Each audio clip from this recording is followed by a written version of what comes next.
This program is supported in part by a grant from the BNSF Railway Foundation, dedicated to improving the general welfare and quality of life in communities throughout the BNSF Railway service area. Proud to support Wyoming PBS. And in part by the Wyoming Public Television Endowment and viewers like you. Good morning. Welcome to this special edition of Capital Outlook on Wyoming PBS. I'm Craig Blumenschein. And in just a few moments, the President of the Senate, Drew Perkins, alongside Speaker of the House, Steve Harshman, will convene a joint session of the Wyoming Legislature, the 65th Wyoming Legislature, and they'll welcome newly elected Governor Mark Gordon as he prepares to give his first State of the State address. That will be upcoming in about 15 minutes. There's many people to introduce. It's of note, this will be the fourth State of the State address delivered here in the Jonah Building, the temporary capital, home of the Wyoming Legislature, and the final one. Next year, undoubtedly, Governor Gordon will give his address from the newly refurbished, stunningly beautiful Wyoming Capitol building. Governor Gordon will say today that Wyoming's challenge is to set the state on a sustainable fiscal path. He'll say that he believes Wyoming's best times will come only when a reliable and stable fiscal future is assured. It's hard to find a consistent path, he'll say, forward when one chases revenues, hopes for windfall, and reacts drastically to downturns. Governor Gordon will also comment that he hopes to ensure citizens will have access to a quality education, and he'll amplify, we believe, that on comments he made in his inaugural address, and that is to provide local communities with the tools and the resources they need to thrive at the local level. He'll remind this Wyoming Legislature that Wyoming is a headwater state, and Governor Gordon will assert his view that the state has been given an opportunity to craft a Wyoming solution for healthcare. He'll say that he looks forward to working with the legislature to bring forth a state-led solution relative to healthcare. Certainly all tall challenges for this legislature and Governor Gordon that lay in front of this session. Wyoming Chief Justice Michael K. Davis will give the State of the Judiciary address that will follow Governor Gordon's State of the State address here later on this morning on Wyoming PBS. Chief Justice Davis administered the oath of office to Governor Gordon and to Secretary of State Ed Buchanan, Auditor Christy Racinas, Treasurer Kurt Meyer, and also to Superintendent of Public Instruction Julian Balo twice on Monday during a public ceremony at the Cheyenne Civic Center and also at a small private ceremony inside the rotunda of the currently being remodeled state capitol. We'll wait now for Senator Drew Perkins to convene this session of the legislature to order. And we're going to turn now our coverage to what's happening inside the Jonah Building. Again, this will be the last time this legislature will convene here in the Jonah Building in front of moving to the state capitol next session. We hope you enjoy our coverage here on Wyoming PBS. The joint session of the 65th Wyoming Legislature General Session will please come to order. Senator Dockstader. There we are, Senator Dockstader. And Representative Barlow and Summers will escort the First Lady of Wyoming, Jenny, their family, and His Excellency the Governor Mark Gordon to this joint session. The body will stand at ease until the sound of the gavel.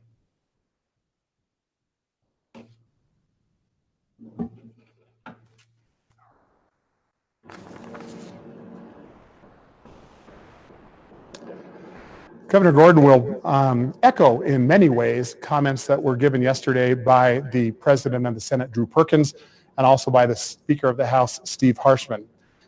Perkins, in his remarks before the Senate, said that Wyoming needs not to look only at tax structure, but also needs to continue to exercise restraint on its expenses. The object, he says, is not to raise more revenue, but the object is to stabilize revenues. In Speaker Harshman's introductory speech, he also touched on many issues that have continued to challenge lawmakers and citizens alike. He urged lawmakers on both sides of the aisle to take a long view when considering action over the next 2 months. Speaker Harshman regularly looks at history to guide him, and he pointed out that the work of legislatures past that created the Permanent Mineral Trust Fund, passed the first sales tax in Wyoming, and those who were the first in the nation to extend the right for women to vote. The joint session will now come to order. All right. Those were challenging votes for those legislatures, he implied. And this legislature will have tough decisions as well.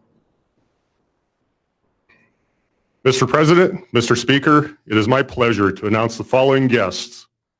The Honorable Alan Johnson, United States District Court Judge for the District of Wyoming, escorted by Senator Schuler and Representatives Pieperinen and Miller.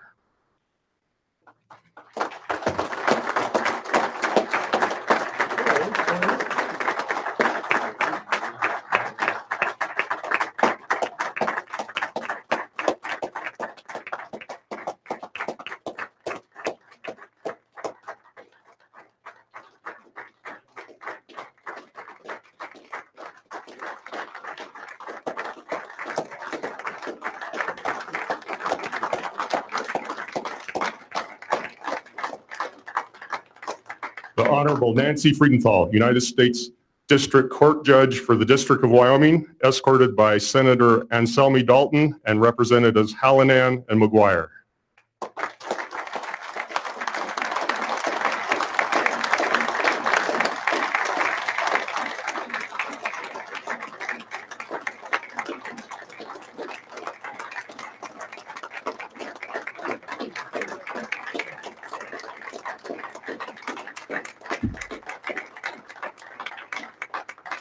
The Honorable Kelly Rankin, United States District Court Chief Magistrate Judge for the District of Wyoming, escorted by Senator Pappas and Representatives Obermueller and Swanitzer.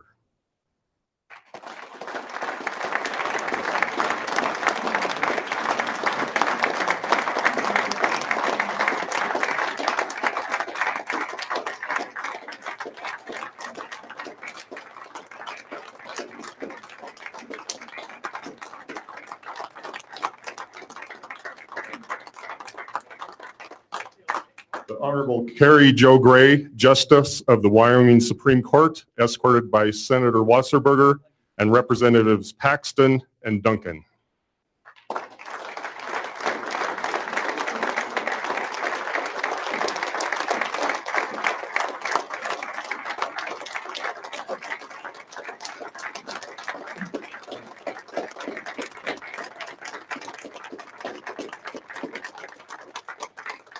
The Honorable Lynn Boomgarden, Justice of the Wyoming Supreme Court, escorted by Senator Cost and Representatives Newsom and Nicholas.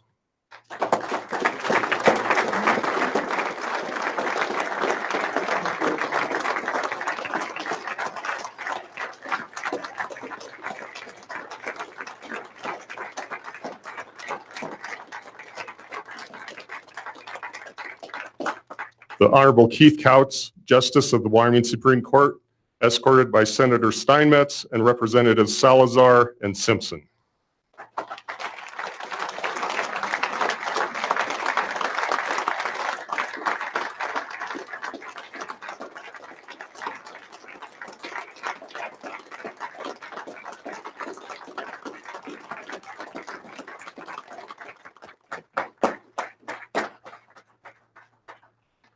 The Honorable Kate Fox, Justice of the Wyoming Supreme Court, escorted by Senator Beitman and Representatives Tass and Connolly.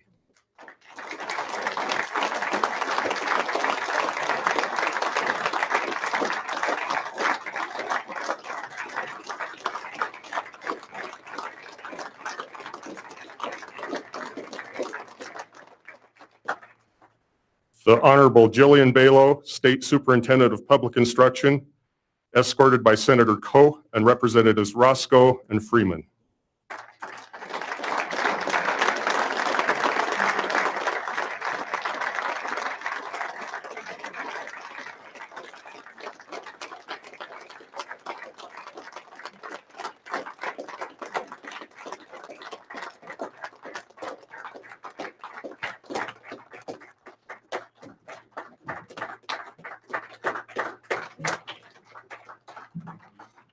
The Honorable Kurt Meyer, State Treasurer, escorted by Senator Agar and Representatives Clausen and Lloyd Larson.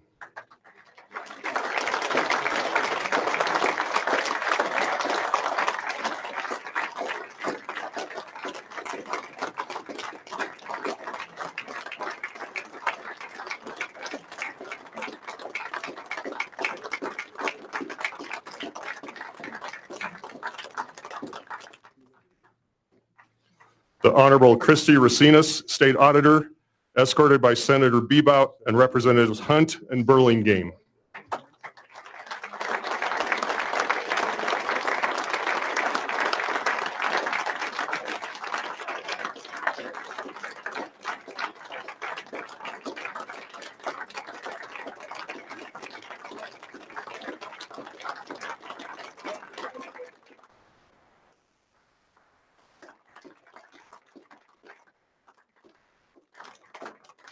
The Honorable Ed Buchanan, Secretary of State, escorted by Senator Driscoll and Representatives Frank and Stiver.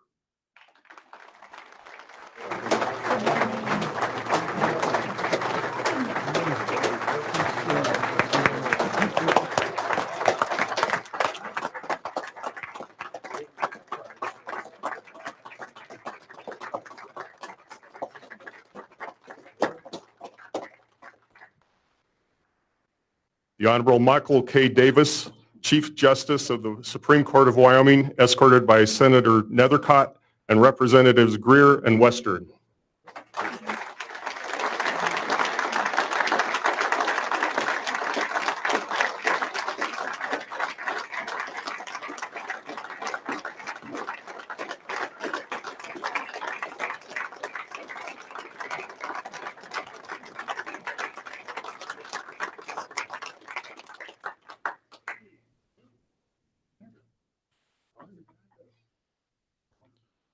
The First Lady of Wyoming, Jenny Gordon, their daughter-in-law, Sarah Young, and His Excellency, the Governor of the State of Wyoming, Mark Gordon, escorted by Senator Doc Statter and Representatives Barlow and Summers.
I'd like to invite Father Cronkleton to please give the invocation. Please remain standing. Let us pray. Lord God, creator of all that is, you made humanity in your image and likeness, and you gave us dominion over all you have made. We give our consent that some of the dominion you have given us is to be exercised over us by the women and men we elect and have chosen to govern us, for our government is of the people, by the people, and for the people. Be with us, therefore, as our senators, our representatives, our elected officials, the members of the judiciary, and the personnel who assist them, so that they may be good stewards of what you have entrusted to them.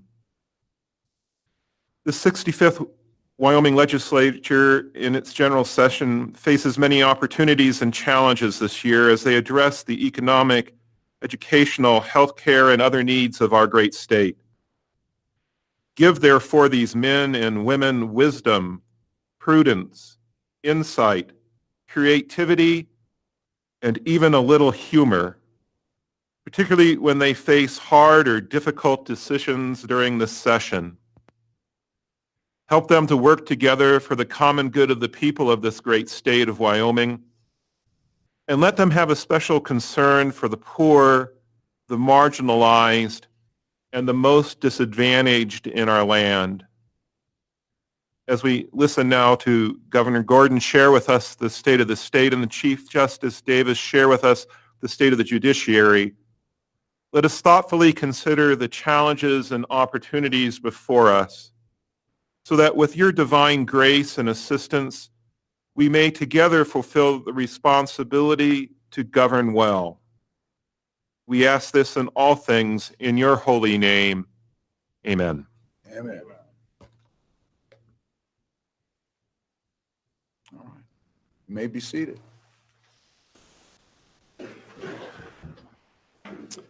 For just a second, members of the 65th Legislature, distinguished guests, ladies and gentlemen, I present His Excellency, the Governor of the State of Wyoming, Governor Mark Gordon.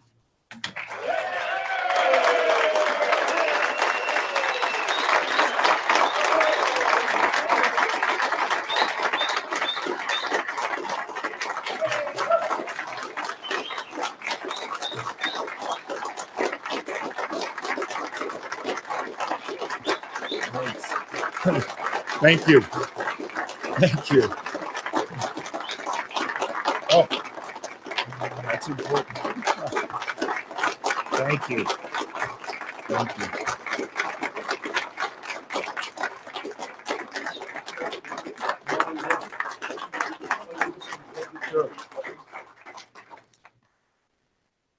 So this is why you need a governor. Let us all stand and say the Pledge of Allegiance. I pledge allegiance to the flag of the United States of America and to the republic for which it stands, one nation, under God, indivisible, with liberty and justice for all. Thank you. Well, thank you very much, Mr. President, Mr. Speaker, for the opportunity to lead this august body in the pledge. What an honor for me. And members of the 65th Legislature, thank you for your welcome. It is really nice to be here. And it will be even nicer next fall when we go back to the Capitol. So, thank you.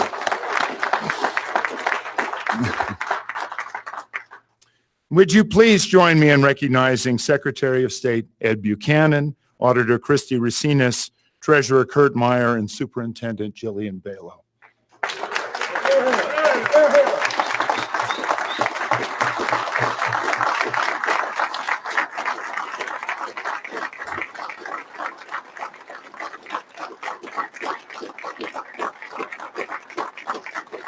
We are an amazing team, and I am really looking forward to working with them more, and I think we have great things that we can do together as we go forward.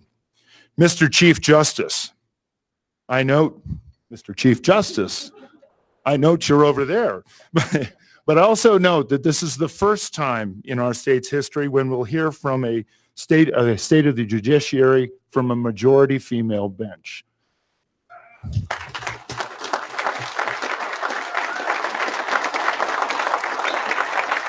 I think it's very fitting, though, because 149 years ago, Governor John Campbell appointed Esther Hobart Morris as the first female justice of the peace in the nation. And the Sweetwater County Clerk's telegram announcing the event read, Wyoming, the youngest and one of the richest territories in the United States, gave equal rights to women in action as well as words.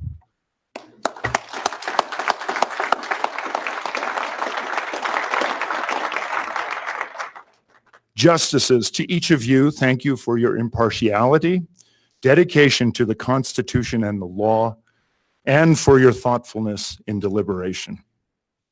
Thank you also to the leaders of the Eastern Shoshone Tribe, Vice Chairman Leslie Shakespeare, and Council Member Starweed Jr., and to the leaders of the Northern Arapaho Tribe, Chairman Lee Spoonhunter, and Vice Chair Anthony Addison. Would you please stand so we can recognize you?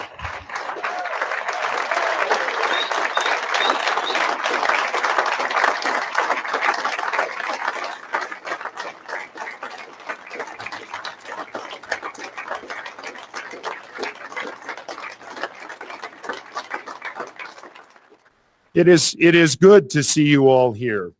and I look forward to building an even more productive relationship with our governments in years to come. Thank you for coming here today. And for you, members of the 65th Legislature, I say on behalf of all the citizens of Wyoming, thank you for your willingness to serve and for your commitment to the great state of Wyoming. You are a true citizen legislature and represent the fabric of Wyoming, real people with real concerns, real jobs, and real families. Thank you for your service. 2 days ago, I took my oath of office to be your governor. What a day. I was both inspired and humbled by the wellspring of really good energy that this state seems to be feeling right now. The state is excited and expecting good things from all of us. Even as I had the great privilege of working with many of you over the past 6 years as your treasurer, this is my first opportunity to deliver my own state of the state. Following close on the heels of an inaugural for only the 4th time in our state's history. It has been, in fact, 56 years since a newly elected governor, Hanson, gave his inaugural address in the State of the State in the same week. I was 5. I don't remember much about it. So if this feels a little bit like watching C-SPAN, binge watching C-SPAN, I don't think any of us are surprised by that. But thank you very much for this opportunity to address you. I look forward to our work in this session as we grapple with the concerns of our people, the opportunities our state provides, sorting our budget priorities, and the other issues that a general session brings forth for discussion. Let me begin by expressing my appreciation to Governor Meade and his administration for preparing a supplemental budget that speaks to continuing Wyoming's efforts to diversify our economy while emphasizing the needs of higher education, local communities, effective government, and state infrastructure. Everyone in this room is familiar with Wyoming's history of booms and busts. These cycles of instability are not new. In October, the group responsible for forecasting the state's revenue, the CRAIG, struck an optimistic tune, which set the stage for an upbeat budget proposal. Last week, that group met again to review and calibrate their October revenue estimates, and since then, things have changed. Global volatility has increased, oil and gas prices have declined. In my own time as treasurer, it's been more often than not that October has seemed more optimistic than January, and the remainder of the year generally comes in somewhere between both the high and the low. And that's why I believe our best times will come when we assure a reliable and stable fiscal future. It's hard to find a consistent path forward when one chases revenue, hopes for windfall, or reacts drastically to downturns. It's important that we find a course where steady as she goes becomes our watchword. It's true that Wyoming has been responsible in putting together savings that can help stabilize those downturns. But if we are to chart our own future, we must also be disciplined to refill, even augment those savings in good times. We must be wise with our savings, using them when we need them. And that is why, as treasurer, and now as your governor, I support a bill to better define the purpose of the rainy day account, or LISRA, so that those nearly $2 billion can be invested in better ways, reducing our opportunity cost. But first and foremost, this new bill will assure that the money will be there for rainy days, and second, that it can earn incrementally better than it does now. This definition will also clarify when, how much, and for what purposes we have set aside these specific savings. You know, my father often quoted to me when I had clever ideas. He would say, "Mark, here's a good rule of thumb. Often too clever is just dumb." Because all of us here run household budgets, we know that there is a beauty in simplicity. Understanding the fact that a little more than a third of our total portfolio is made up by the Permanent Mineral Trust Fund, money that cannot be appropriated, and another third that is specific to various education missions, also cannot be appropriated. This leaves about a third left for us all to work with. We really don't have money to waste. Last year, investment earnings were the highest source of income to the state. Before we lend out our money for low or no interest, please remember any reduction in earning capacity, something I'm sure Treasurer Meyer will talk to you about. Any reduction in earning capacity, in my view, is tantamount to raising taxes. And none of us is eager to take on new taxes. That means we will first have to do our best to contain expenditures. And a lot of work is underway already, but I believe deeply we must both look broadly and more deeply at finding better ways of delivering our services and finding savings. But I get ahead of myself. As I take up my responsibilities to the people of Wyoming that they have entrusted me with, I am happy to declare that the state of Wyoming is strong. We're strong because of our people, our resources, and our work ethic.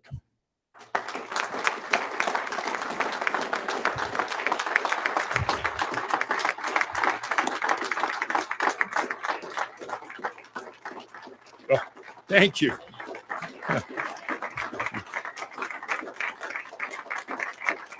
We live each day with courage. Just this Friday, some of our bravest were deployed to Afghanistan, and we'll be sending off another 327 National Guard troops in 2019. What a deep commitment to the ideals of our nation these men and women show and have shown. Tech Sergeant Ben Ekman was nominated for a national award for his exemplary service last year.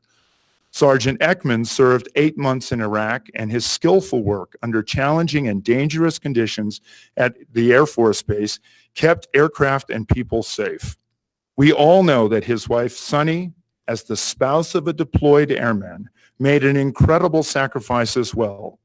Serving our country is a family effort, and we're proud to have both of you join us today so that we can show our appreciation for your service. Would you please stand so that we can recognize you?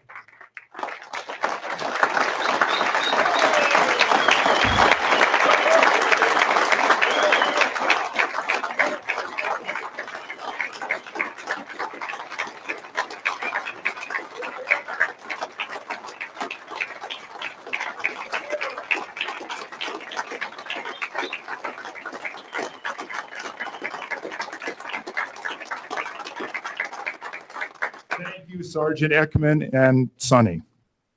And I also would like to take a moment to recognize Adjutant General Luke Reiner for your leadership over these last several years. General Reiner, would you please stand so we may recognize you?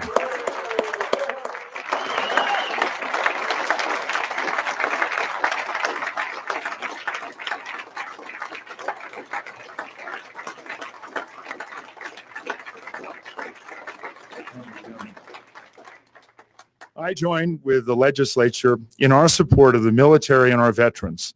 Let us commit to do more this session. I commend to you the work of establishing Wyoming's first skilled nursing facility. It's been a long time in coming, and building this facility will mark an important step forward for our veterans, as well as an opportunity to expand a talented workforce educated in our Wyoming community colleges and our university. More broadly, I believe we have an obligation to improve access to mental health care for our veterans, for our first responders, and ultimately for all of our citizens. Substance abuse, moral injury, suicide, PTSD, these are all concerns we as a state need to address. We can do more in our communities to help support those who are struggling with this crisis. Happily, in Wyoming, there are many organizations working to help those wrestling with these traumas. Through improved coordination of these nonprofit public and private programs, we can provide better mental health services in places where people live. We can save lives and even potentially reduce the overall costs of mental health care. One of those organizations I've asked to be represented here today, Volunteers of America Northern Rockies, is an organization which operates successful substance abuse facilities in Sheridan and Riverton, and it provides services for veterans and those who are less fortunate. I mention VOANR because it is an example of the multifaceted approach we can take to addressing complex social problems such as community mental health care, prison overcrowding, and homelessness. Jeff Holzinger and his wife Beth. Jeff is the CEO of Volunteers of America Northern Rockies. He and this organization have been dedicated to addressing mental health and community issues in our region for years. Jeff, would you please stand and be recognized?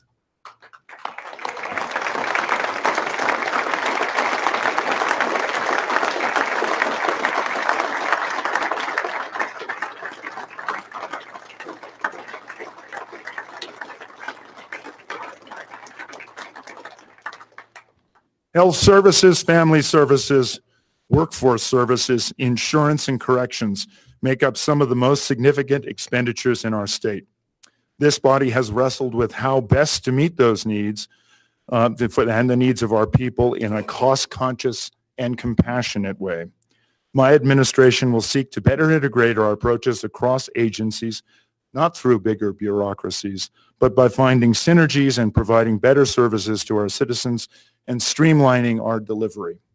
In this session, I also believe that we can take steps towards making our schools safer. There's a bill and a budget proposal that I believe can make a difference for the safety of our kids. To be sure, there will be issues that have to be properly discussed. But I hope this session will close with all of us knowing we did our best to improve the safety of our schools. Wyoming people don't ask for recognition. We like to do what needs to be done. Even in our day-to-day jobs, we're called upon often to do extraordinary service, however. Last fall, a young person stepped forward to tell Principal Terry Quinn about a fellow student who planned an attack in his school. After hearing this information, Principal Quinn immediately acted to locate and disarm the student who was carrying a pistol and had another gun in his locker. When confronted, that student revealed that he had wanted to shoot as many students as he could. It is a sad thing when these sorts of things can occur. But Principal Quinn and the staff of Sage Valley Junior High have created a school culture that fosters confidence in students to do the right thing and come forward when necessary. Principal Quinn is here with us today, and I'd like to ask him to rise so that we might acknowledge the courage of that young person who stepped forward and Principal Quinn's quick and decisive action when averting a potentially devastating tragedy. Thank you, Principal Quinn.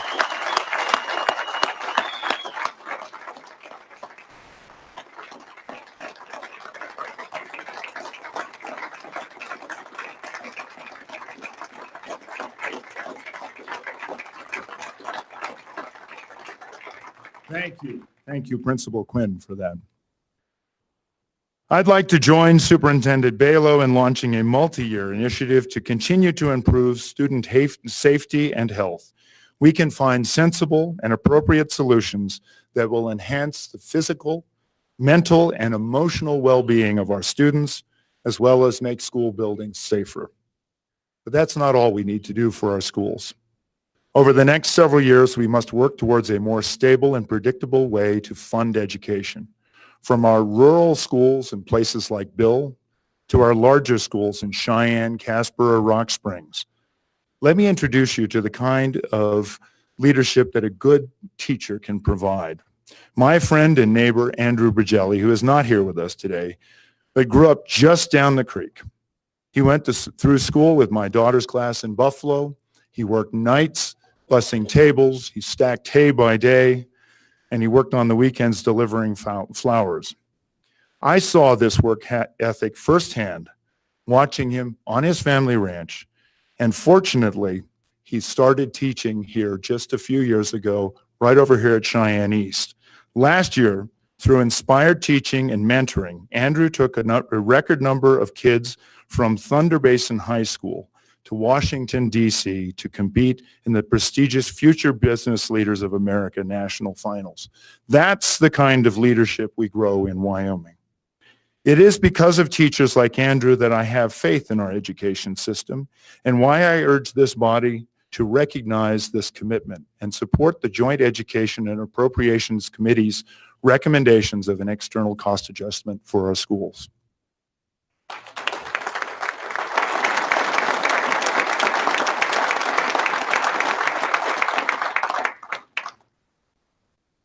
Over the course of the last couple of years in Wyoming, like a lot of states, we have suffered from a lack of a skilled workforce.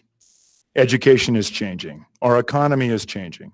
Today, more than ever, we need to provide the educational opportunities to enable a nimble workforce to find jobs with companies right here in Wyoming. That's why I support a suite of proposals included in the Wyoming Works, which promise new ways for high school students and even adults to continue their technical education. And this will also stand up new career and technical education programs in our community colleges. I believe Wyoming should create a new trust fund under the Amendment A provisions that, with private industry support and a Wyoming match, would offer scholarships for career and technical education. And I look forward to working to make Wyoming Works a reality.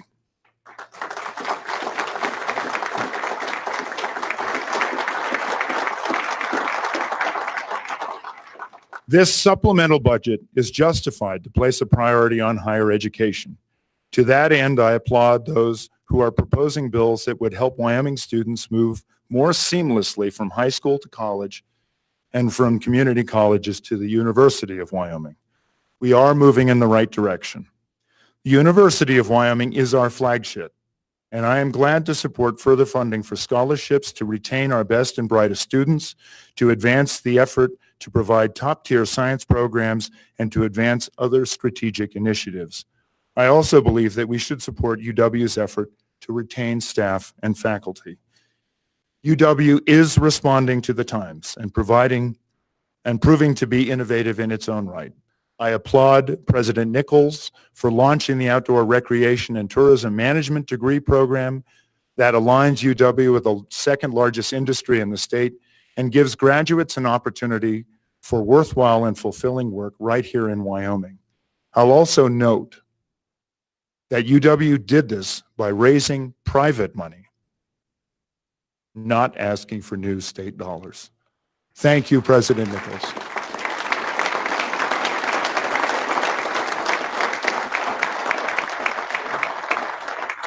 One of our university's fundamental missions is to support another cornerstone of the state's economy, agriculture. In this supplemental budget, there's a call for further innovation in agriculture and ranching through an enhanced UW Ag program. I urge you to consider those proposals closely. Wyoming, like many Western states, is struggling to contend with the spread of invasive species like cheatgrass, leafy spurge, and Medusa head wildrye. These species are degrading our range, threatening agricultural viability, and impacting big game.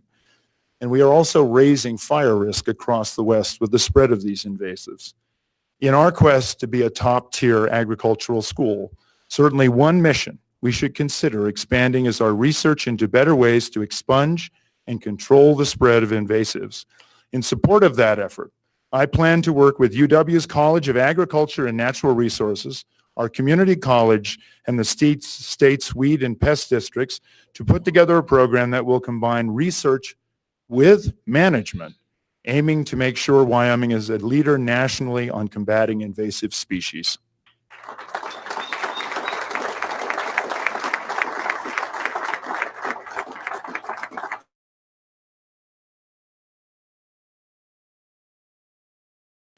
And one of the first products to sell there was Wyoming beef, and it's evidently much sought after in Taipei's finest restaurants.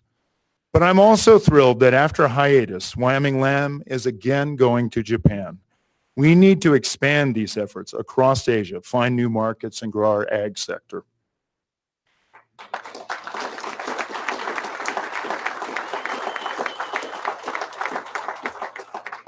Energy must continue to be one of the pillars of our economy.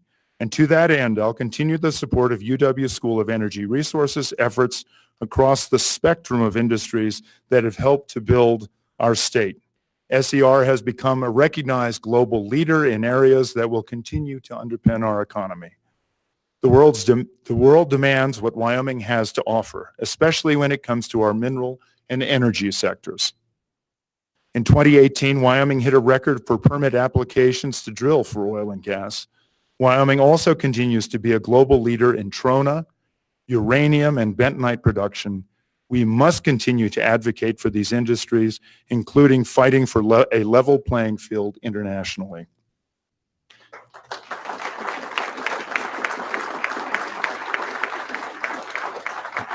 Thank you. I want to take a moment to talk about coal. Coal continues to power this country, and despite market trends and politics, it will remain an essential part of America's portfolio for decades to come. Around the globe, technology keeps advancing. There is progress benefiting our world by burning coal more cleanly and efficiently. Japan and Korea have built more efficient, clean burning fleets of coal-fired electric generation than have ever been built before. Technologies employed there, when paired with Powder River Basin coal, can reduce the overall carbon emitted to our atmosphere. That is progress that should be a gut cinch for those advocating to control carbon emissions. And yet, across our access to these Asian markets remains restricted, tied up in permit after permit. I believe this to be an unconstitutional restraint of trade, and I'll strongly advocate for access to all markets.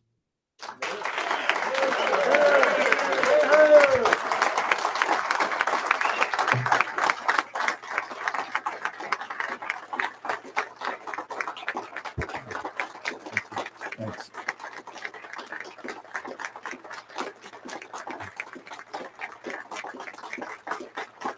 I have invited my friend and former colleague on Wyoming's Environmental Quality Council, Wendy Hutchinson, to be with us here today. Wendy has been working for nearly a decade to open a coal port in Longview, Washington. This is a port that will expedite coal exports, among other commodities, to countries like Japan and Korea. For her efforts last year, Wendy was named one of the top 100 most inspirational women in mining in the world. Wendy, I've asked you here today so that we can recognize you and the Millennium Bulk Terminal's perseverance in navigating complicated, time-consuming, inefficient, and perhaps even now adulterated process of getting permits. Would you please stand so we can recognize you? Thank you, Wendy.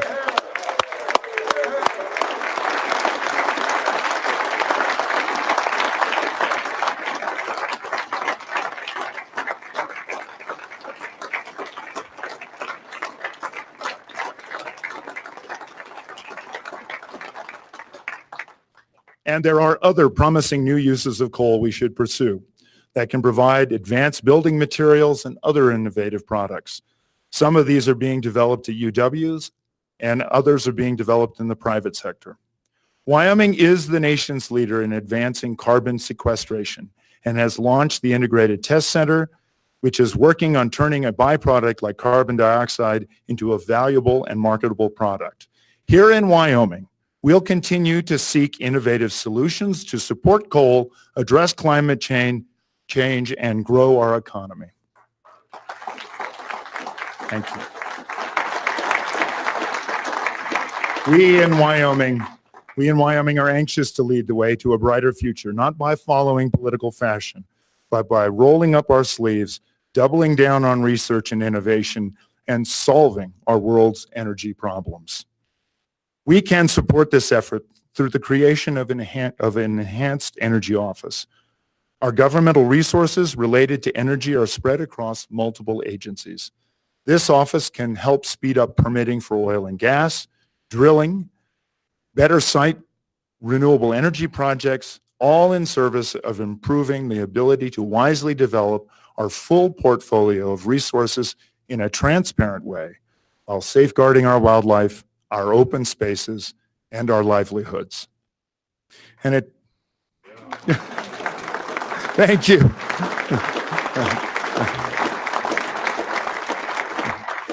And it's not only with energy that I believe we can make great strides with efficiency and productivity of government. Now more than ever, to find efficiencies and build new processes means we need the best possible employees in state government. So let's make that investment in productivity in our employees. Governor Meade's budget recommends a raise for Wyoming employees. I support this request because I know now how vital and motivated and talented, I know how vital, motivated, and talented employees are to efficient, cost-effective government. I am not interested.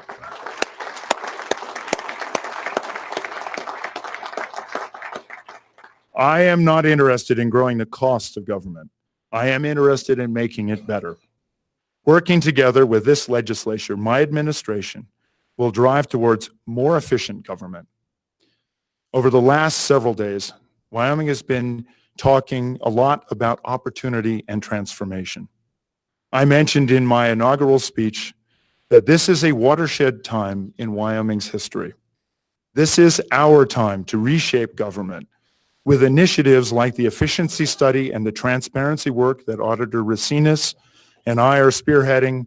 We can work within government to make it serve the public better, be leaner, and more efficient.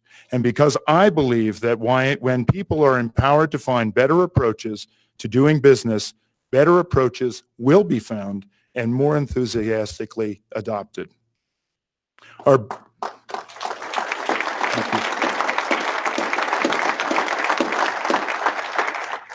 Our budgeting process has become complex. I can say this with some confidence, having served as your treasurer. Treasurer Meyer, Secretary Buchanan, would you agree? So I would like to engage Wyoming more broadly in our budget discussions. We can start with a program I've asked my fellow statewide elected constitutional officers to help get off the ground. I've asked each of them and the leadership of both houses to sponsor a local high school of their choosing so that students can get a chance to build a state budget. If there are any other legislators who would like to participate in the Cowboy Budget Challenge, now is your chance.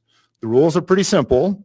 Sponsor a high school, direct participating students to the appropriate websites for information, and finally submit proposals.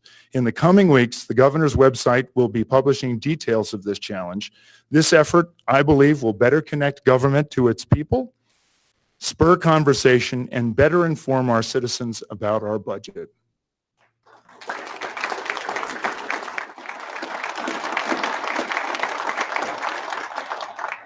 I believe that to make Wyoming stronger, our focus must continue to be on local communities. Wyoming is blessed to be the home of many community heroes. Jacob Carlson is one of them. He is an Army veteran and currently serves on the Casper Police Force. On May 6th of last year, he and his partner, Officer Randy Garrett, responded to what might have seemed like a relatively harmless situation. Someone was letting a young child drive a car in an empty parking lot. But when Randy and Jacob arrived, they immediately and unexpectedly had their lives put on the line. The two police officers were fired upon. Officer Carlson was shot at least 5 times. But thanks to his and his partner's incredible bravery, skill, and the aid of other capable police officers, EMTs, and doctors, Jacob lived, as did the 2 small children who were in the car. Officer Jacob Carlson, we are so grateful that you are here today and are recovering. We are also grateful that you have the strength and support of your wife, Tiffany, and your son, Zane, who just high-fived my wife. We thank you and commend you for your service. Would you please stand so that we may thank you?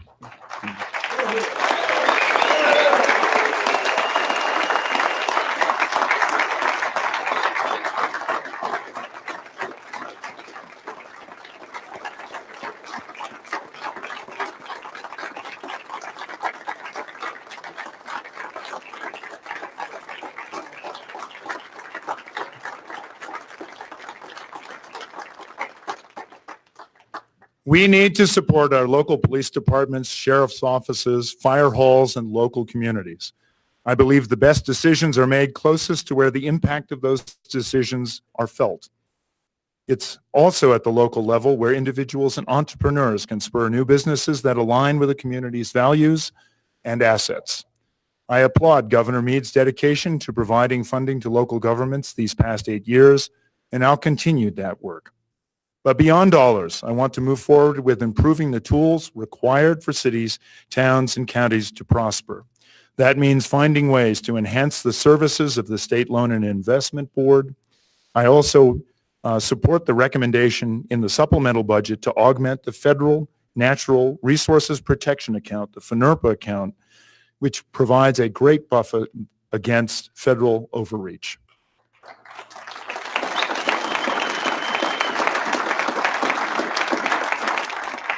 When it comes to the Wyoming Business Council and other community investment opportunities, I am beginning a comprehensive review of how all of our work relating to economic development works. If they work together, or if they work apart, or if they work alongside each other. I believe we can improve our approaches and have already begun conversations with the Business Council and the chairman of the Endow and Engage councils. I support the ongoing efforts to improve access to broadband internet coverage throughout the state. This has been an appropriate partnership between government and private industry. Not only does broadband give our students a tool to compete with the rest of the world, it's necessary for healthcare delivery, especially in rural areas where other specialized doctors aren't available. Lives are being saved now because of advances in telehealth. Neurologists in Casper are connected by internet video to emergency rooms in Douglas and in Sheridan and can treat stroke patients, getting them life-saving drugs in time for them to have the most benefit. Advancements in technology like this improve the quality of life for Wyoming to solve complex challenges, create jobs, and they will allow entrepreneurs to establish businesses to see even our smallest towns as a fertile ground to grow a company.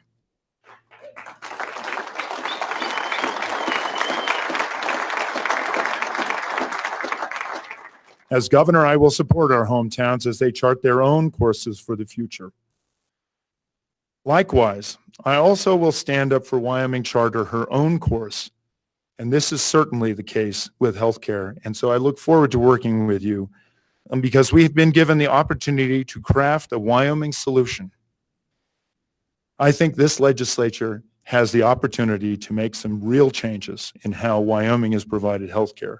It's too important for our children, to our parents, and to each of us. We certainly cannot expand our economy, keep our major employers here, or attract new businesses if we don't find a way to bring down the cost of healthcare.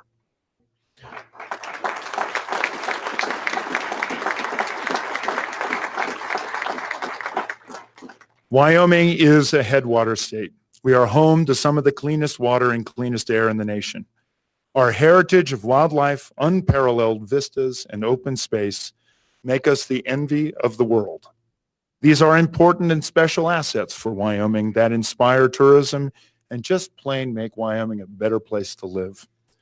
Over the past several years, citizens from every one of the state's 9 judicial districts have brought a discerning eye to the projects supported by the Wyoming Wildlife and Natural Resource Trust. Projects have benefited Wyoming's water, wild animals, and habitats, from irrigation projects to invasive species control. In its nearly 15 years, the trust has put forward $58 million, often leveraging those dollars with private match in projects all over the state. The fund has facilitated energy development and made our wildlife populations stronger, improving irrigation diversions, and mitigating erosion throughout the state. The trust has also made a difference for those of us who love to hunt and fish.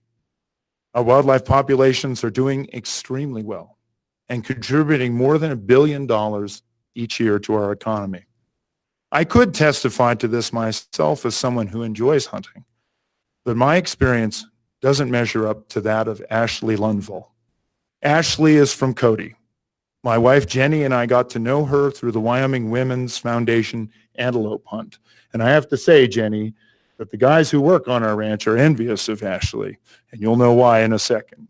Ashley is a remarkable individual who, despite becoming paralyzed in a ranching accident when she was younger, is one of the most amazing and inspiring individuals I have ever met. She won the Safari Club Pathfinder Award in 2017. She has redefined her life and encouraged others with a powerful message of living life to the fullest. She is an author and a powerful motivational speaker, a passionate advocate for accessible outdoor recreation, and someone you should just all respect for what she has continued to accomplish. At all times, Ashley has been an ambassador for Wyoming, for the outdoors, and for our hunting heritage. Ashley is here with us today, and I ask you to join me in recognizing her. Thank you, Ashley.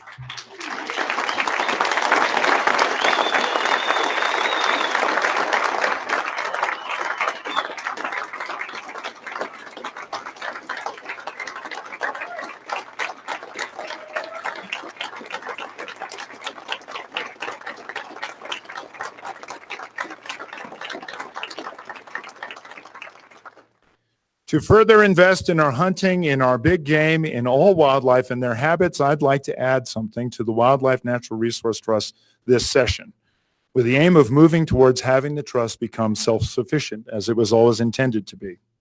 Let's not let this opportunity pass us by. Now I'd like to take a moment to thank my family. Many of our kids have headed back to their jobs, but we are joined today here by my daughter-in-law, Sarah. It was her son, Everett, our grandson, that you met Monday. Everett and Spencer, his dad, are enjoying some quality father-son time this morning. And Jenny, I am honored to serve with you. Wyoming is fortunate to have you as a First Lady. Wyoming is fortunate to have a First Lady who is at home in the calving barn and dressed to the nines as she was the other night, looking radiant. God bless you, Jenny. Love you very much.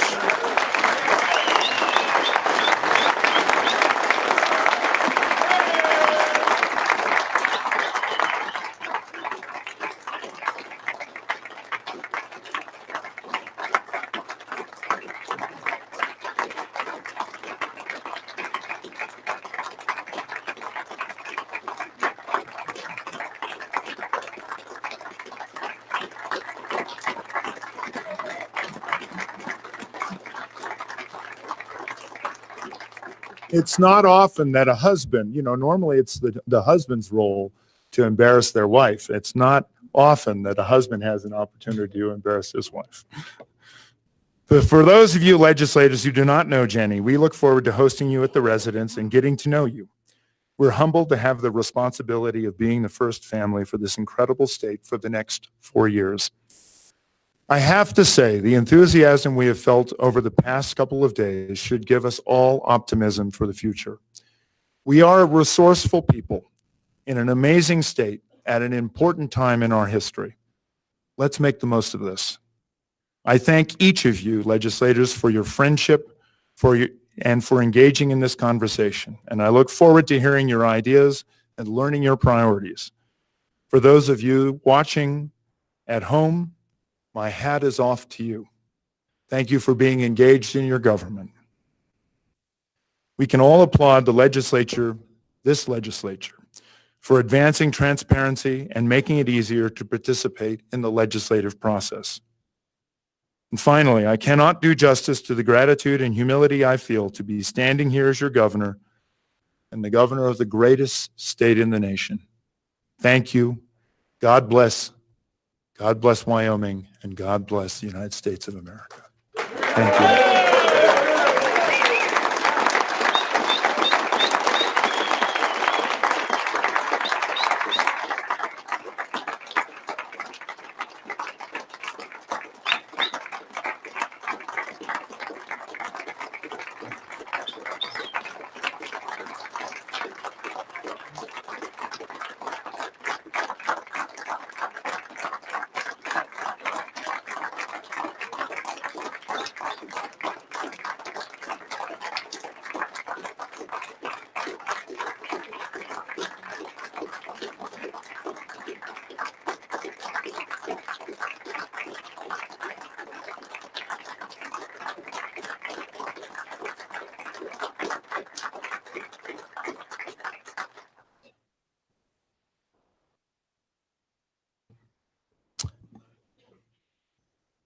Governor Gordon, on behalf of the members of the legislature, we thank you for attending this joint session and for your words today. Thank you very much. Ladies and gentlemen, members of the 65th legislature and distinguished guests, ladies and gentlemen again, I now present the Honorable Michael K. Davis, Chief Justice of the Wyoming Supreme Court. Please rise.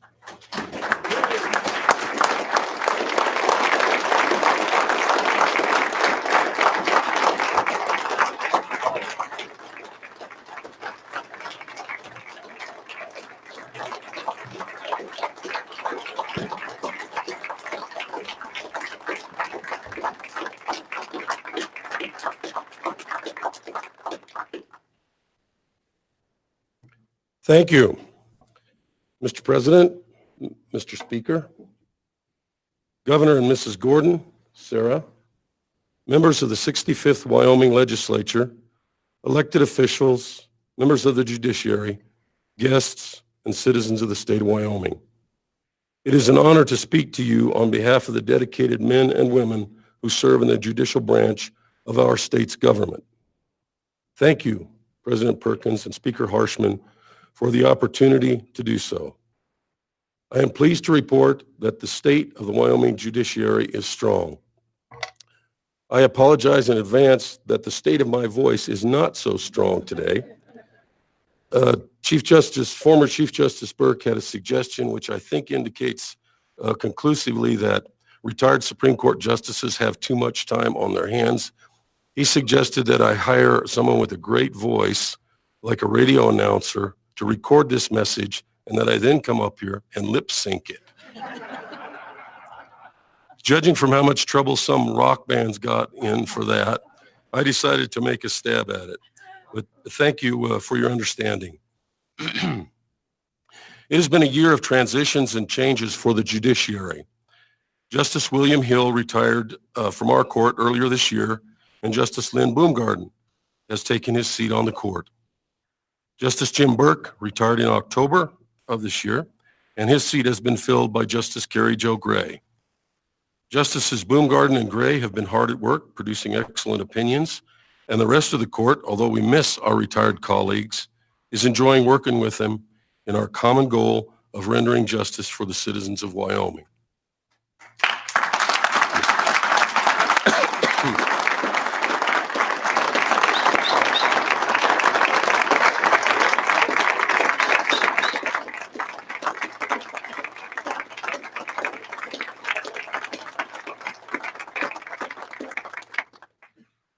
Two district judges also retired this year. Judge Bob Scar of the 5th Judicial District, based in Worland, left the judiciary after many years of faithful service in a number of positions of public trust, and his big shoes have been filled by Judge Bobby Overfield. Judge Tom Sullins, who has been a role model to many of us, both as lawyers and judges, has retired from his post in Casper effective January 7, and that post has been filled by Judge Kerry Johnson. In addition, after consulting with the Laramie County Commissioners and the 3 district judges sitting in Cheyenne, and after communicating with leaders in the legislature, the 4th district judge opening, which this body authorized in the 1st Judicial District, was open to the judicial nominating process. Peter Frolicker was selected to fill that position, and he is working toward assuming his duties and looking forward to relieving some of the burden on the other 3 judges who have been doing the work of 4.5 judges up until now. Finally, Circuit Judge Tom Harrington, sitting in Worland, retired on January 7, and he plans to help coach wrestling and to continue to serve his community as he has done so well in the past. His seat has been filled by Ed Loom, a longtime Worland attorney. I would be remiss if I did not say something about the hard work of the Judicial Nominating Commission. Under our Constitution, this body consists of 3 non-lawyers appointed by the governor and 3 attorneys elected by the Wyoming State Bar. From the 2nd week of June through the 3rd week of November, the commission produced 5 sets of 3 nominees each for 1 position on the Supreme Court, 3 district court positions, and 1 circuit court judgeship, culling through numbers of applicants that range from 9 to 19 for each position. This entailed reading 10 documents for each applicant, collating and assessing them, conducting interviews of those with the potential to be good judges, and then sending the names of 3 nominees to the governor. The commission's goal is to nominate 3 individuals, each of whom would be a great judge. I think and also their goal is to make the governor's choice from that 3 as agonizing as possible. I think they accomplished that, and they did so under tremendous time pressure. We should all be grateful for their volunteer service.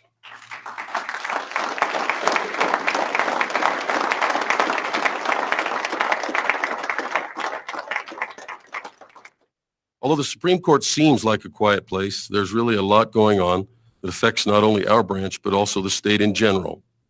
A few years ago, this body provided funding which was matched by private donations to build the Judicial Learning Center, which was modeled on a similar facility in Colorado. The center is suitable for students from about 5th grade up to adults.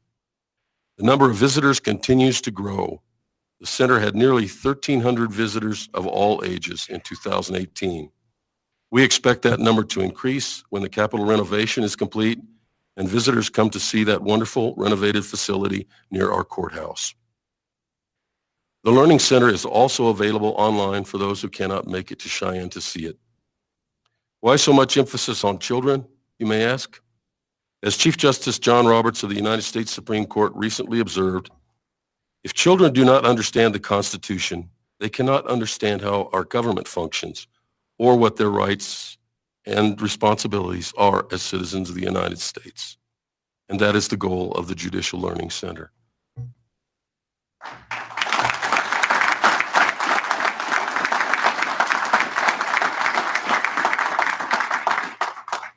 In addition, we continue to offer tours to schools and citizen groups of all ages, usually involving a chance to meet with a justice.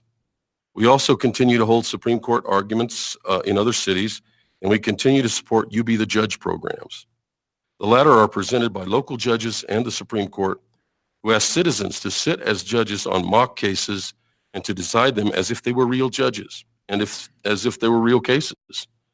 They soon find that judging is not as easy as it appears to be. Until a couple of years ago, the Wyoming Judicial Branch did not have a formal system for orientation of new judges and justices. Chief Justice Jim Burke and Justice Keith Kautz instituted a new judicial orientation program, which has been a great success. The best part of these orientations is provided by the trial judges themselves. They are able to guide new judges through pitfalls and best practices, and they are to be congratulated on their hard work supporting their new colleagues. 13 judicial orientations for all levels of the judiciary have been completed between January of 2017 and January of 2019, and we think they help new judges hit the ground running, which they must do. 2 years ago, the legislature increased the judicial system's automation fee so that the judicial branch could, among other things, begin upgrading the audio and video capacities of our approximately 70 courtrooms around the state. A study conducted earlier had found that many of our courtrooms were only at a 3 or 4 on a functional scale of 1 to 10, often meaning that they did not have basic audio capabilities to allow participants and the court to hear what was going on in the courtroom. Although the funding from the JSA fee has not been as much as anticipated, the Court Technology Office is upgrading courtrooms as funds are available to assure adequate audio and hearing impaired technology to comply with the Americans with Disabilities Act and to make sure hearings are actually proceedings where all present can hear. In the future, we will provide video technology to bring the courtrooms up to a modern functional level. The branch is also rolling out a new jury selection program called Agile Jury, which allows jurors to complete questionnaires online and to receive text and email messages of upcoming trials. The system was piloted in Laramie County District Court, where it received rave reviews. Over 1,000 citizens have already used the system. It has greatly reduced the time the clerks of court must spend notifying jurors when they must come to court, and it has enhanced the experience of potential and serving jurors. The electronic case management system in our circuit courts reached end of life a few years back, and we are beginning to pilot an upgraded program and expect to have it installed and operational in all the circuit courts by early 2020. This project, like others, requires extensive travel by our small IT staff, but it is getting done as quickly as possible. As to the district courts, everyone, including and especially me, is impatient to get electronic filing in place in those courts.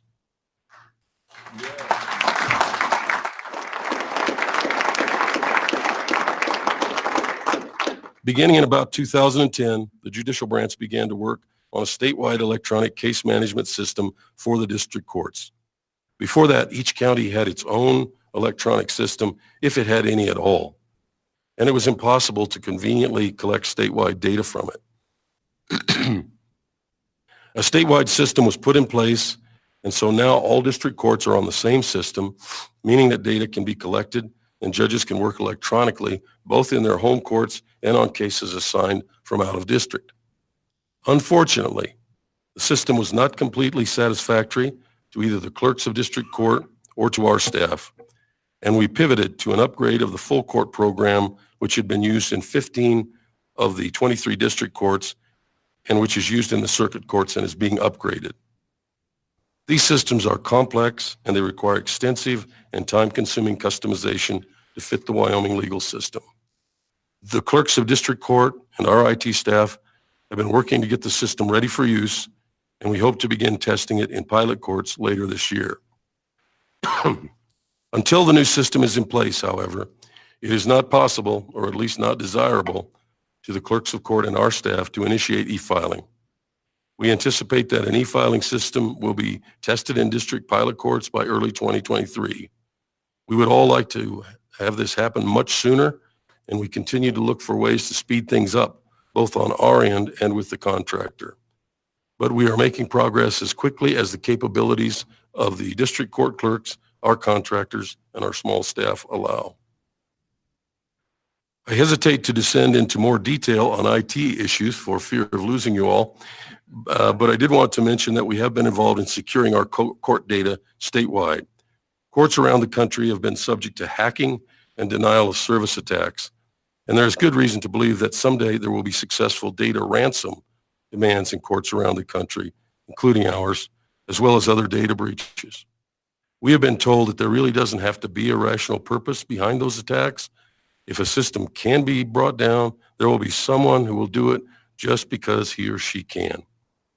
I don't want to go into specifics in this very public forum for security reasons, but we have upgraded our threat protection, hired contractors to try to penetrate our defenses, instituted policies to make ourselves a harder target, and arranged for cloud backup so that we will always be able to get our data. We also now have a disaster recovery plan so that our courts can continue to operate in the event of a man-made or natural disaster. As part of our security efforts, we have also upgraded hardware and software statewide. The new software is much more secure, and unfortunately, newer hardware was needed to run the newer software. In addition, we have expanded cooperation with outside agencies, including counties, vital statistics, ETS, the Division of Criminal Investigation, Driver Services, the Wyoming Highway Patrol, and local law enforcement agencies. This cooperation allows legislatively authorized electronic transfer of court data to these agencies for their own activities.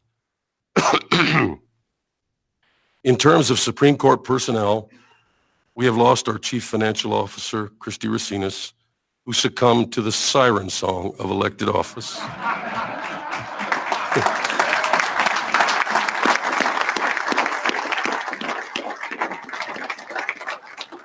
We will miss her deeply. I've never met anybody who just loved numbers like that before. However, we have been able to recruit Claire Smith, a CPA with extensive governmental accounting experience, and we look forward to working with her. She should be appearing before you in committee shortly. Now I must turn to the compensation of the good men and women of the judicial branch. Governor Meade and now Governor Gordon have asked for a pay raise for executive branch employees. The judges and justices wholeheartedly support a pay increase for the non-judge judicial branch employees who sustain their efforts, like the raises of their counterparts in the executive branch, should you grant them.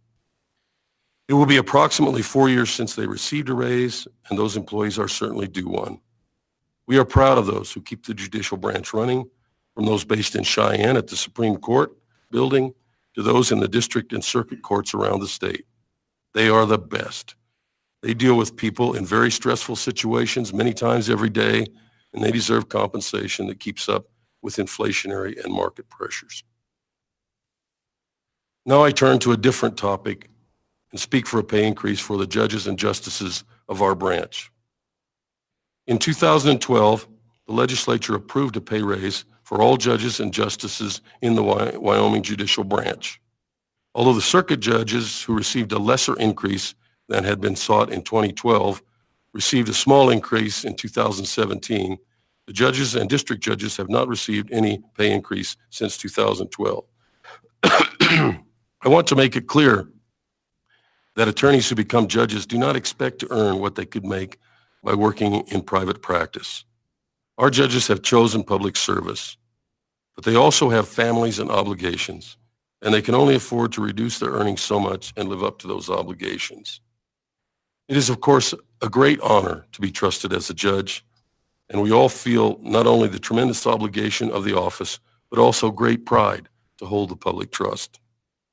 However, those who become judges face the reality that they may make a legally sound and correct decision which is unpopular and thus fail retention for doing the right thing. This is a daunting prospect for lawyers already making a good living when they choose to seek a judgeship. Moreover, being a judge is not always the safest of occupations. The difficult choices they must make and the often violent individuals who appear before them guarantee a certain level of apprehension, as well as a genuine risk of harm to themselves and their families. The Board of Judicial Policy and Administration, which is the body representing all levels of the state judiciary, recently formed a Judicial Salaries Committee, which is chaired by Justice Kate Fox. The committee reviewed the compensation paid in neighboring states, among other things. The committee's research revealed that the compensation of our judges and justices who perform work similar to that of our colleagues in other states has fallen behind. For example, our district judges earn a salary of $150,000 per year. Salaries for district judges in Nebraska, Colorado, and Utah range from $163,000 to $168,000 per year. Similar disparities exist with regard to the equivalent of the circuit courts and the Supreme Courts of those states. Judicial salaries will determine, in part, the caliber of applicants we can expect for judicial openings. The committee learned that over the course of the next 10 years, 14 of the 29 district court judges and Supreme Court justices will face mandatory retirement. Additionally, although there is no mandatory retirement age for circuit court judges, if we assume they may choose to retire at age 70, 16 of the 24 circuit judges may retire in that time frame as well. It is true that our neighbors, Montana and South Dakota, and perhaps other states around the nation, pay their judges and justices less than Wyoming does. But I do not believe Wyoming could take pride in having poorly compensated judges. Sir Francis Bacon observed that justice must not only be done, but it must be seen to be done. How much confidence will attorneys and citizens have in judicial decisions rendered by judges who are regarded as underpaid and thus perhaps not as well qualified as those in neighboring states? Alexander Hamilton in Federalist 78 described the judicial branch as the, quote, least dangerous branch of government. We have no army and no police force, and we have no control of our own finances. Our decisions are honored because other branches of government and our citizens respect the rule of law and believe that judges are independent of political and other pressures in their decision-making. The Salaries Committee also learned that various executive branch employees and employees of local government entities often earn more than judges or justices in the branch. While we do not suggest that these individuals are overcompensated by any means, we do suggest that the burdens undertaken by judges at all levels warrant fair compensation, which can be compared to these positions. It is true that we continue to be able to recruit well-qualified judges. Although in the recent recruiting efforts I already described, the number of applicants reached a low of 9 for a district judgeship in Natrona County, where the work is interesting and demanding. It is also important to note that since the judicial pay raise went into effect in 2012, there has been total inflation of 10.9% over the intervening years.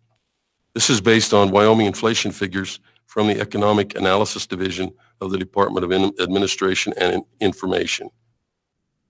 I don't claim to be much of a mathematician, but I'm pretty sure that means that the $150,000 salary district judges received in 2012 has been cut by inflation to $133,650 in today's purchasing power. This also means that to keep pace with that salary in 2012, the district judge would have to receive $166,350 per year. The same is true in differing degrees of the other two levels of the judiciary, circuit courts and the Supreme Court. The Judicial Salaries Committee has recommended, and the Board of Judicial Policy and Administration has endorsed that recommendation, pay increases as follows. $150,000 for circuit judges, which is what district judges receive now, as I just said. $165,000 for district judges, which is what the 5 Wyoming Supreme Court justices earn now, and $180,000 for the 5 justices of the Wyoming Supreme Court. We estimate the economic impact of this increase at approximately $2.75 million per biennium. I note that for the district judges and the Supreme Court justices, these raises would not take effect on the effective date of legislation, but instead, due to constitutional restraints, would only take effect when a new judge or justice is sworn in. We cannot predict when a new judge or justice will retire early, but we do know that one judge will reach mandatory retirement age in the spring of 2020, a little over a year from the end of this session. Raises for the circuit judges, on the other hand, would take effect on the effective date of any act granting them a raise or on such other date as the legislature might choose. Finally, as to this topic, I note that there is no linkage between raises for judges and those that might be granted from time to time to other state employees. This always results, as it does right now, in the judiciary having to ask for what seems like a large percentage increase, when in fact it is one that will basically keep up with inflation. I would urge the legislature to address the existing situation this session, but to consider a means of periodic increases that will fairly relate to incremental salary increases for other state employees, perhaps as an interim topic. The online Merriam-Webster dictionary found that the word of the year for 2018 was justice. It has been the most looked up word in that dictionary in last year. It has always been and always will be the mission of the judicial branch to do justice in the individual cases that come before judges at all levels. Justice is often, if not always, elusive, but the judges who pursue it never give up the quest, although they see the same intractable problems of addiction, greed, mental illness, poverty, economic disasters, sometimes just plain meanness every day. Our system of government functions as it does because each branch is dependent on the other in some way. The executive and legislative branches must trust the judicial branch to determine the lawfulness and constitutionality of legislation and executive action, with due regard and deference to those branches' prerogatives.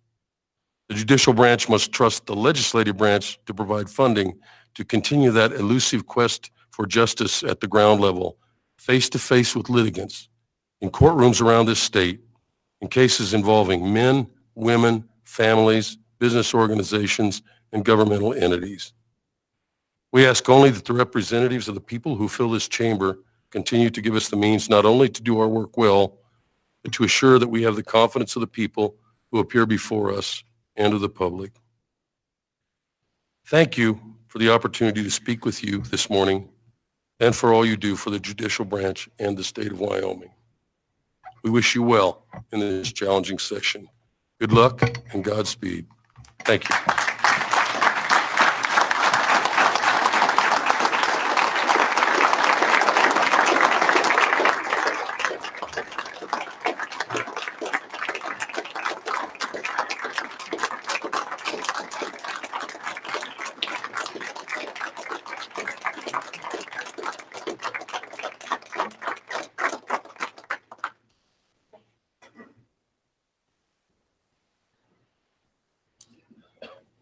Chief Justice Davis, on behalf of the members of the Wyoming Legislature, I thank you for attending this joint session and for your message today. We appreciate your time and effort. Thank you. Senator Dockstader, Representatives Barlow and Summers, will you please escort the First Lady of Wyoming, their family, and the governor from the chamber?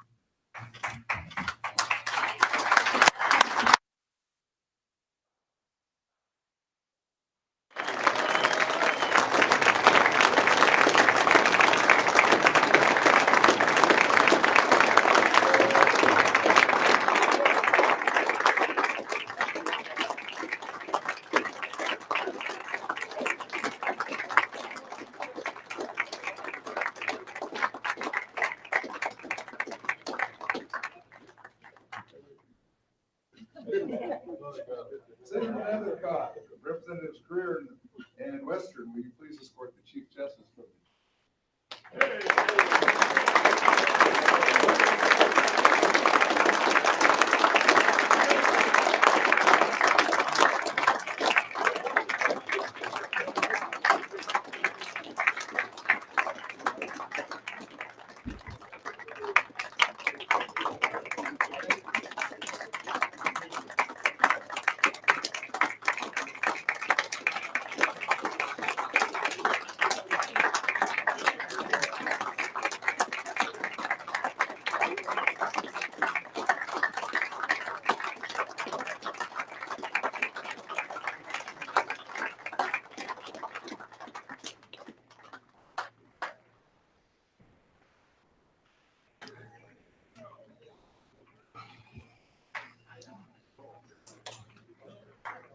Superintendent?